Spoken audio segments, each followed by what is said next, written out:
Yo, what's up mga kaibigan? Nalina tayo magkwentuhan. Ang Game 2 ng New York Knicks at ng Indiana Pacers. Public enemy number 1 si Tyrese Haliburton ngayon sa mata ng mga Knicks fans. Ganun pa man ay hindi siya nagpapadala dito at nagpakita ng magandang simula ang Indiana Pacers sa game na ito. Quick 11 points in 3 minutes si Pascal Siakam at muling nagpapakita ng napakabilis na pace ang Indiana Pacers. Bumuo sila kaagad ng 10-point lead. Ganun pa man humigpit nga bigla ang depensa ng Knicks at isang field goal lamang ang nagawa ng Pacers sa last 6 minutes ng first quarter. Kaya naman kahit na gumawa ng 14 points si Pascal Siakam, nabaon pa din nga ng Knicks ang 2-point lead matapos ang kanilang 17-5 run to end the first quarter.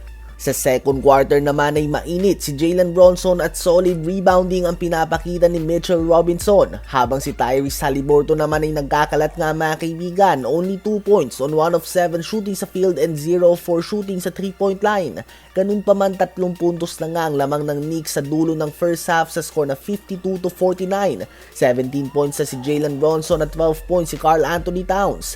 Sa Pacers naman ay 23 points na si Pascal Siakam, subalit wala nang iba pa na nakagawa ng double-digit scoring sa kanila. 23 points na kay Siakam, the rest of the team 26 points lang. Sa third quarter naman ay napakadikit nga ng game na ito. Palitan lang nga ng puntos ang dalawang koponan. May 32 points na si Pascal Siakam at natapos ng third quarter na tabla ang score sa 82. Sa last quarter naman ay big baskets mula kay Haliburton at sa Pacers. Hanggang sa uli nga ay tuluyan na nilang nilubog ang New York Knicks sa 0-2 deficit sa pangunguna ng almost triple-double ni Tyrese Haliburton at 39 points si Pascal Siakam. Habang inanunsyo naman kanina ang All-NBA team, so ang 15 best performing players sa regular season na ito. Ang All-NBA first team ay kinabibilangan ng regular season MVP Shai Gilgeous-Alexander, 3-time MVP Nikola Jokic, 2-time MVP Giannis Antetokounmpo, NBA champion Jason Tatum at Donovan Mitchell mula sa number 1 seed sa Eastern Conference Cleveland Cavaliers.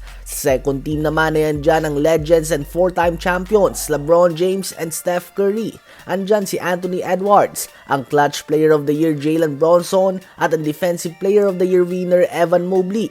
Sa third team naman ay andyan ang mga first-timer Cade Cunningham at Jalen Williams, ang solid playmaker Tyrese Haliburton, former MVP and multi-time scoring champion James Harden at si Karl Anthony Towns mula sa New York Knicks. So hindi nakasali dito ang mga pamilyar na pangalan na tulad nila Kevin Durant, Devin Booker, Luka Doncic, Anthony Davis, Sabonis o kung sino pa man. Ang iba ay dahil sa hindi nila naabot ang 65 games minimum to qualify sa NBA awards, habang iba naman ay bagsak lang talaga ang record ng kanilang team o kaya naman ang kanilang stats. So very surprising din nga na walang nakuha sa second seed sa West na Houston Rockets. Again, ang mga awards na ito ay regular season awards, so hindi nga nagmamatter ang kanilang mga playoff performances. Ano ba masasabi nyo tungkol dito?